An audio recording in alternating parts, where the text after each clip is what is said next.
Morning children, Assalamu alaikum. How are you all? Welcome back to our online class. Ninth class English children, we'll start all of you got the readers? If you don't have the readers, also listen to the lesson. Everything is explained here, okay? The snake and the mirror. The lesson's name is reading part, A part. The snake and the mirror. All of you have seen snake, no? At least in picture, not real. Mirror means the mirror in our house. Has a snake ever coiled itself round any part of your body? A full blooded cobra.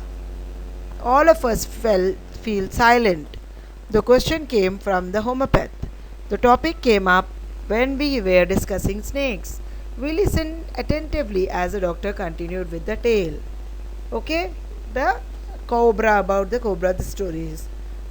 Second paragraph. It was a hot summer night about 10 o'clock. What's the time? 10 o'clock. I had my meal at the restaurant and returned to my room. I heard a noise from above as I opened the door. The sound was a familiar one. One could say that rats and I shared the room.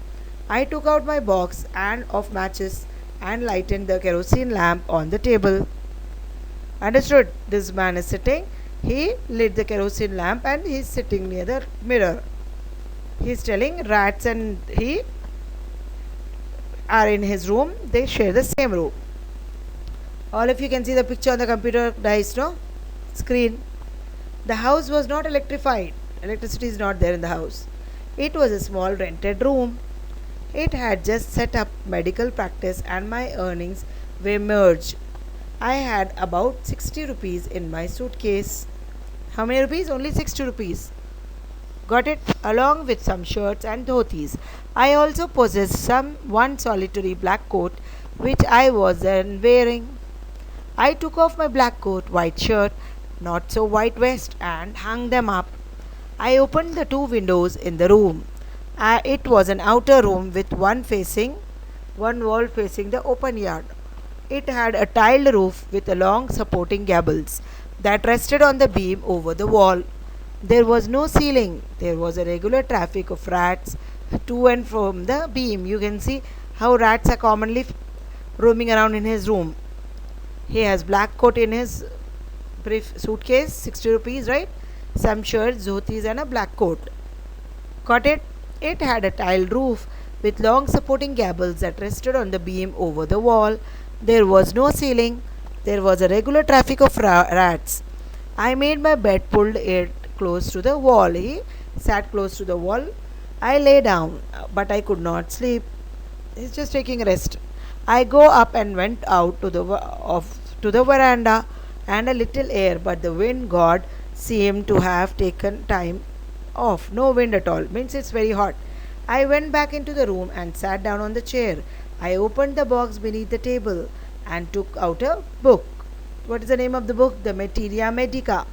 I opened it at the table on which stood the lamp and a large mirror.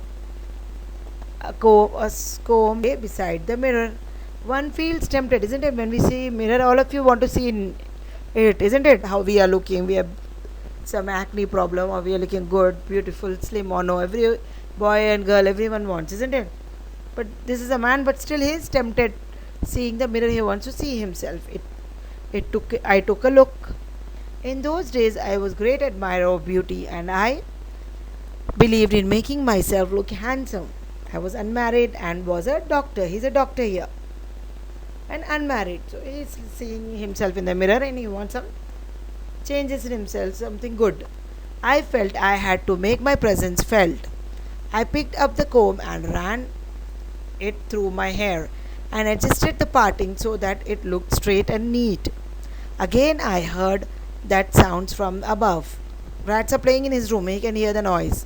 But still he is trying to look handsome, seeing in the mirror. He's combing his hair, okay, and slightly maintaining it neatly. I took a close look at my face in the mirror. I made an important decision. I would shave daily and grow a thin mustache to look more handsome. He is going to shave daily and he is going to grow a thin mustache to look beautiful, handsome. I was, after all, a bachelor and a doctor. isn't it? I looked into the mirror and smiled. It was an attractive smile. I made another earth shaking decision. I would always keep the attractive smile on my face to look more handsome. I was, after all, a bachelor and doctor too. On top of it, again came that noise above, from above. The rats are playing, dancing. I got up, lit a bidi, and paced up and down the room. Started moving up and down, lighting a bidi.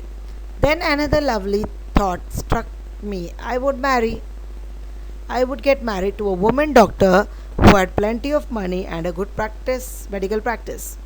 She had to be fat for a valid reason. Why like that? If I made some silly mistake and needed to run away, she should not be able to run after me and catch me. With such thoughts in my mind, I resumed my seat in the chair in front of the table. There were no more sounds from above. Suddenly there came a dull thud as if a rubber tube had fallen to the ground. Something fell, he felt fell on the ground. Surely nothing to worry about.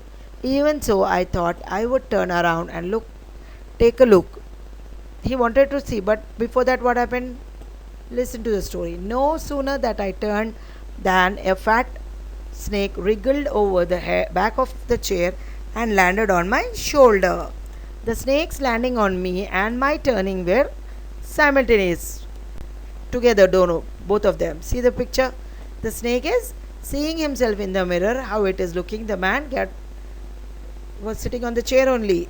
The snake came there only. He got frightened. He started to move. He jumped. I didn't tremble. I didn't cry out. There was no time to do such thing. He was scared, but he cannot show he's scared. Okay, no one is there to help him out. He's alone in the home. Snake came. The snake slithered around along my shoulder and coiled around my left arm above the elbow.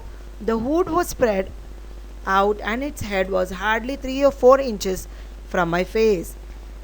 It would be coward to say merrily that I sat there holding my breath. I was turned to stone, but my mind was very active. The door opened into darkness. The room was surrounded by darkness. It was dark room. Light was also not there, isn't it? We saw this rented home. This doctor is staying. He lit a chimney and he was sitting. There was no electricity also in the home. He's alone. In the light of lamp, what happened then? I sat there like a stone image in the flesh. I felt that the great presence of the creator of this world and this universe. God was there. Suppose I said something and he did not like it. I tried it in my imagination to write in bright letters outside my little heart the words, "Oh God." He's trying to he's believing, controlling his scaredness, isn't it? He's fearful, afraid of the snake, but he cannot do anything. No one is there to help him out. So he is praying in his heart, started praying, "Oh God, help me." There was some pain in my left arm. It was as if thick leaden rod, no, a rod made of molten fire, was slowly but powerfully crushing my arm. The arm was beginning to be drained of all strength. What could I do? At my slightest movement, the snake would strike me. Death lurked 4 inches away. Suppose it struck. What was the medicine I had to take? There was no medicines in the room. I was but a poor, foolish, and stupid doctor. I forgot my danger and smiled feebly at myself. It seemed as if God appreciated that. What happened then? The snake turned its head, it looked into the mirror and saw its reflection. I do not claim that it was the first snake that had ever looked into the mirror, but it was certain that snake was looking into the mirror. Was it admiring its own beauty? Was it trying to make it an important decision about growing a mustache, or using eyeshadow and mascara, or wearing like women, like in the mirror standing for a long time? Girls think about it, women's, even boys, isn't it? They want to apply something on the face to look good and handsome. Is the snake doing the same thing like you all boys and girls? He's thinking like that and laughing at himself, but he's scared. He's praying God that snake run away from here. What is the snake deciding? To grow the mustache, or using eyeshadow and mascara, or wearing a vermilion spot on its forehead? Okay, we'll stop the lesson here. We'll continue in our next class. See the homework for today, children. Which is the animal discussed in the story? Okay, write the name of the book which the author took it out. Thank you. Assalamu alaikum.